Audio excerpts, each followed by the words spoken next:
panahon ay ang mga Romans. Ang katotohanan yan, si Herod pa ang nagpapatay. Gustong magpapatay sa ating Panginoon sa Bethlehem. Pinapatay ang mga bata. Ngunit nakaiwas ang ating Panginoon. Si Pontius Pilate din po ang nag-utos na ipatay, payagang patayin ang ating Panginoon. Mga Romanong sundalo rin ang nagpatay sa ating Panginoon. At ibig sabihin sa Revelation, and the dragon gave him power and his seat and the great authority. Ibig sabihin, sino ang nagbigay ng kapangyarihan sa halimaw? Ito ay ang dragon daw.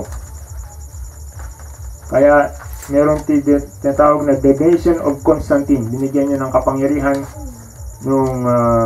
yung Roma. Kaya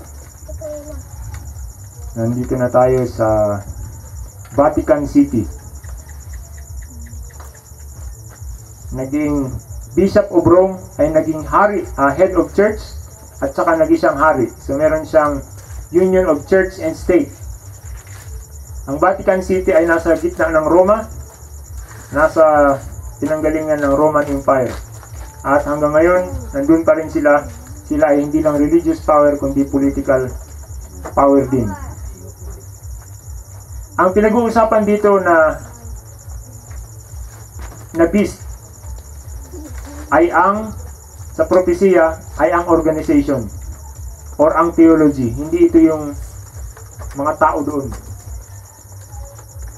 At napakaraming nagsasamba dito, pupunta. Sabi kasi sa Biblia, sasambahin ito ng maraming mga tao.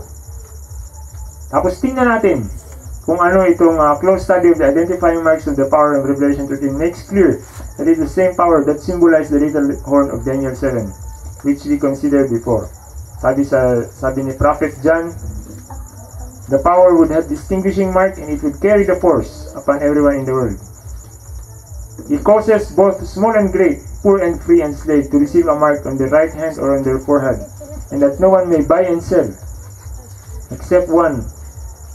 Parang nakita na natin to. Ayan. Hindi daw makaka-buy and sell, pero dahil sa pag-keep ng commandments, except one who has the mark or the name of the beast or the number of his name. According to God's word, this mark must be a symbol of rebellion or disloyalty. So pag natatakan tayo ng marka ng halimaw, ibig sabihin hindi tayo loyal sa ating Panginoon. Sabi sa Revelation 14, here's the patience of the saints, keeping the commandments and the faith of Jesus. So ang issue ay obedience to God or keeping the commandments. Ang seal of God ay ang 7th commandment, 4th commandment, Sabbath. At yun ang pag sinabing seal, yun ang nakalagay, nakatakda sa forehead ng mga sumusunod sa Diyos. Paano natin nalaman yun? Kasi sabi dito sa Revelation 7, then I saw another angel ascending from the east, having the seal of the living God. Merong seal ang living God. And cried a loud voice, do not harm the sea, the trees, till we have sealed the servants of the God in their forehead. Ngayon, ano ang ibig sabihin ng seal? Sabi sa Ezekiel 20:12, I gave them my Sabbath to be a sign. Yung kanina, ang seal ay ang Sabbath. Sabi rin sa Exodus 31:13, your Sabbath shall you keep because it is a sign. So parang yun din ang seal. Sabi pa sa Exodus, so yun yung 2 talata, that you may know that I am the Lord who sanctifies you. Eh ano naman yung mark of the beast? Tingnan natin itong sabi ng Catholic Catechism.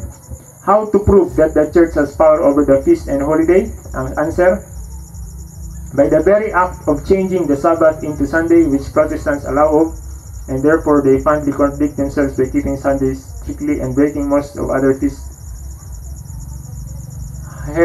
Question, have you any other way of proving that the church has power to institute festival of this present? Answers, Had she not had such power, she could have not substituted the observance of Sunday the first day of the week. For the observance of Saturday, the seventh day, and a change in which no scriptural authority. Ibig sabihin, ang pangilin sa linggo ay marka ng Roman Church religious authority. Sabi nila yan, sabi nila sa ni C.F. Thomas, Chancellor of Cardinal Gibbons, she says, the mark of her ecclesiastical power and authority. So sila mismo ang nag-aamin na yun ang tatak ng authority nila. Ngayon, na-identify natin kanina, yung authority na yun, yung sistema ng theology na yun, yung organization na yun, ay yung Roman Catholic Church. Ano yung mark ng authority nila? Sabi nila, ang marka daw ng authority nila ay yung Sunday. So, ang seal ng living God ay 7th day. At sabi nung nila rin, ang marka ng authority nila ay ang Sunday. Kaya yun ang balinaw sa propesya. Ang issue talaga ay tungkol sa worship. Kaya yun ang ating pagkakaintindi doon. Na-identify natin kung sino yung beast. Na-identify natin yung dragon. Na-identify natin kung sino yung remnant. Na-identify natin kung sino yung... Tapos sinabi rin nila yung kung ano yung mark nila. Di ang mark nila ay Sunday. Kaya yun ang ating pagkakaintindi. The Bible Sabbath was substituted because of traditions, command of Rome, thinking to change times and laws. At gusto niyang iburahin ang katotohanan for some time. At ipipredict ni John, the Revelator, na ipo-force ang Sunday law, ang mark of the beast. To-force ang mga tao na tanggapin ang mark of the beast.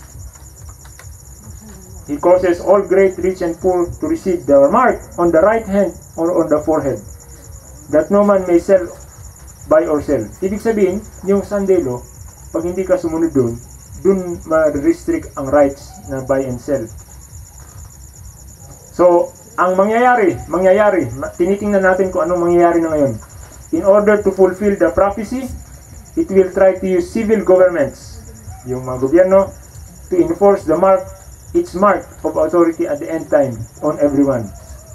At nakasulat ito sa Revelation 13:18, here is wisdom, let him understand calculate the number of the beast, for his number is a man. His number is 666. Revelation 13:18. Anong ibig sabihin ng 666? May man daw dyan. So, yung ibang tao nag-compute at nakita nila, sabi dito sa Bible, yung mga mahilig mag-isip, isipin ninyo, at nakita nila ang Pope ay tinatawag ang kanyang sarili na Vicarius Filii Dei.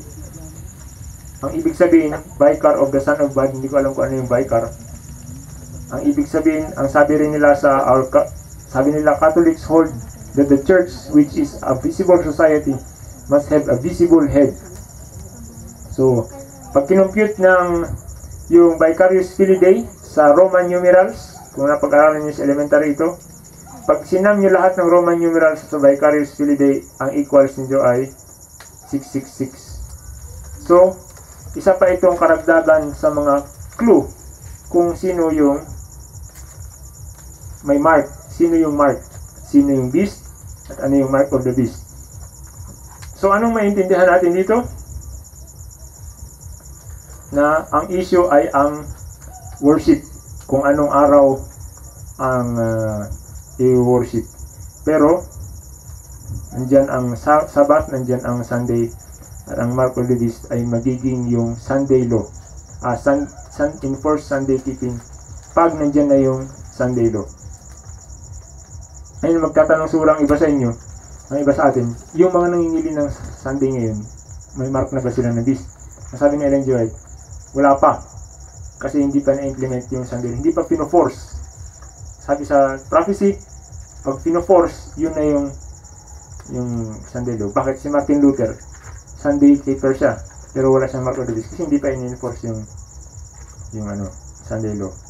Pero tayo magpa-practice na, kaya Sabado tayo nagsisimba. Ayun po ang yan, sabi dito, does anyone have the mark of the beast now? No, not a single person has the mark of the beast yet. God has true followers in every church.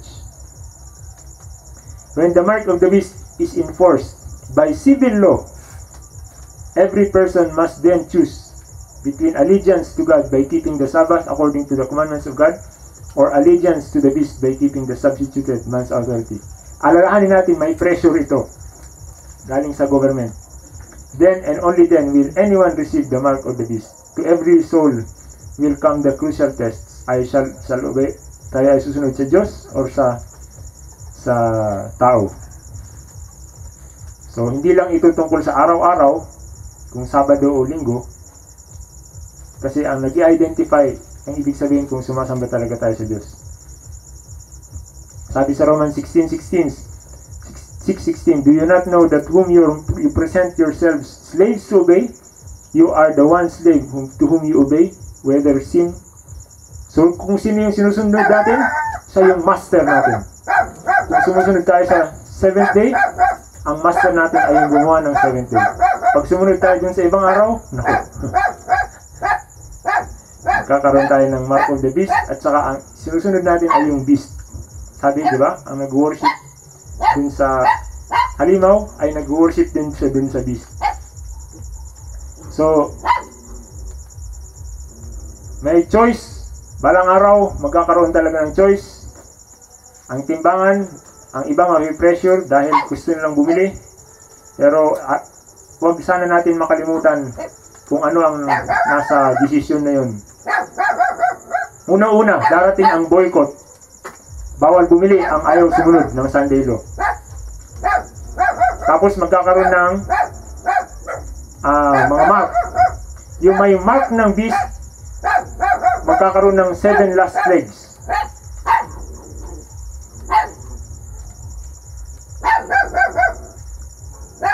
Pero yung mga may seal of God, which is the 7th day, hindi sila magkakaroon ng plagues. Hindi man makakabili, pero bread will be given him and water will be sure. Very nice. Isaiah 33:6. Yung mga plagues naman, you shall not be afraid of terror by night, nor arrow that flies by day, nor of the pestilence, yung plague yun, that walks in the darkness, nor of the destruction that lays waste at noonday.